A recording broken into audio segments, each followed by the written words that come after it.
Pakistan channel کے ناظرین السلام علیکم۔ امید ہے کہ آپ سب خیریت سے ہوں گے۔ پاکستان چینل کے ناظرین، آج ہم اسلام اور سائنس کے موضوع پر آپ کے سامنے پہلی ویڈیو پیش کر رہے ہیں۔ امید ہے دوسری ویڈیوز کی طرح یہ ویڈیو بھی آپ کو پسند آئے گی۔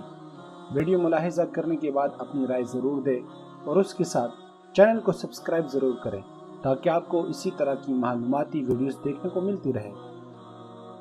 کسی سیانے کا کہنا ہے کہ مرد کی زینت اس کی داڑھی ہے جبکہ عورت کی زینت اس کا پردہ ہے۔ یہ بات 100% درست ہے اور اس کے بارے میں نہ صرف آج کے جدید اذہان کے حامل لوگ متفق ہو رہے ہیں بلکہ ہمارے پیارے دین اسلام کا بھی یہی حکم ہے۔ ناظرین، داڑھی کی دین اسلام میں اہمیت کے بارے میں ایک واقعہ آپ کے ساتھ شیئر کرنے جا رہا ہوں جس سے داڑھی کی اہمیت آپ کے سامنے واضح ہو جائے گی۔ امام ابن کثیر رحمہ اللہ تعالیٰ نے اپنی کتاب البدایہ والنہایہ میں ایک واقعہ نقل فرمایا ہے۔ فرماتے ہیں کہ رسول اللہ صلی اللہ علیہ وآلہ وسلم کی خدمت میں کسریٰ بادشاہ کے 2 قاصد آئے۔ ان دونوں کی داڑیاں منڈی ہوئی تھی۔ رسول اللہ صلی اللہ علیہ وسلم نے ان کی طرف سے اپنا چہرہ مبارک پھیر لیا اور ان کی صورتوں کو دیکھنا بھی گوارا نہ کیا اور ان سے پوچھا، تمہیں داڑھی منڈانے کا حکم کس نے دیا؟ وہ بولے کہ ہم کو یہ حکم ہمارے رب کسریٰ نے۔ عجمی لوگ اپنے بادشاہ کو رب کہا کرتے تھے۔ رسول اللہ صلی اللہ علیہ وسلم نے فرمایا، مجھے تو میرے رب نے داڑھی بڑھانے اور مونچھیں کاٹنے کا حکم فرمایا ہے۔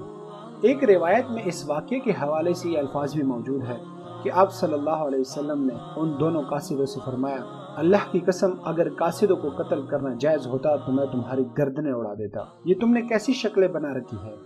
اس واقعے کی روشنی میں اندازہ لگایا جا سکتا ہے کہ اسلامی شریعت میں داڑھی کا کیا مقام اور حیثیت ہے کہ حضرت محمد صلی اللہ علیہ وسلم نے ان چہروں کو دیکھنا بھی پسند نہیں فرمایا جن کی داڑھی نہیں تھی اور ان کی طرف سے آپ صلی اللہ علیہ وسلم نے اپنا چہرہ مبارک پھیر لیا۔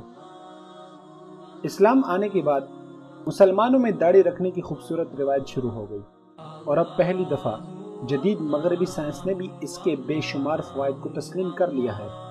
برطانیہ میں ڈاکٹر ایڈین مونٹی اور دیگر سائنسدانوں نے انسانی صحت پر داڑھی کے بے شمار مثبت اثرات دریافت کیے ہیں جن میں سے چند کا ذکر درج ذیل ہے۔ نمبر 1، شیو کے دوران جلد پر زخم آنے سے فولیکلیٹس باربی نامی بیماری ہو جاتی ہے جس میں ایک بیکٹیریا جلد میں انفیکشن پیدا کر دیتا ہے۔ داڑھی رکھنے سے یہ مصیبت قریب بھی نہیں آتی۔ نمبر 2، داڑھی اور مونچھوں کے بال گرد و غبار اور پولن ذرات کو اپنی طرف کھینچ کر ناک اور نظام تنفس میں جانے سے روکتے ہیں اور یوں الرجی سے تحفظ مل جاتا ہے۔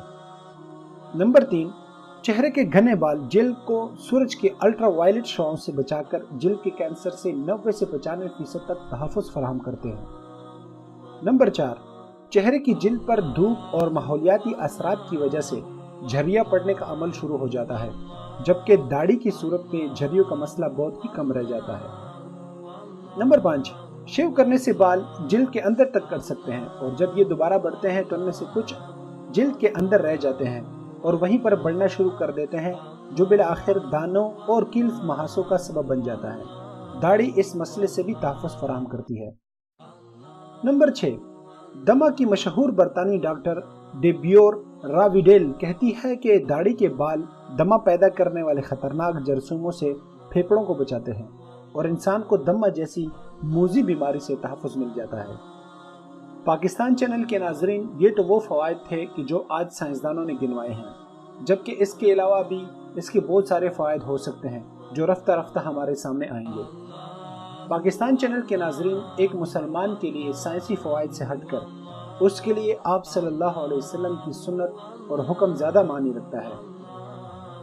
اس لیے ہمیں ہر وہ کام جس کو آپ صلی اللہ علیہ وسلم نے سر انجام دیا ہو یا اس کے کرنے کا حکم دیا ہو اس پر عمل پیرا ہونا چاہیے۔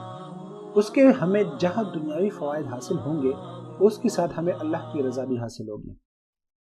ناظرین، امید ہے آپ کو ہماری ویڈیو پسند آئی ہوگی۔ ہم پھر ملیں گے آپ کے ساتھ ایک نئی ویڈیو لے کر۔ تب تک کے لیے اللہ حافظ۔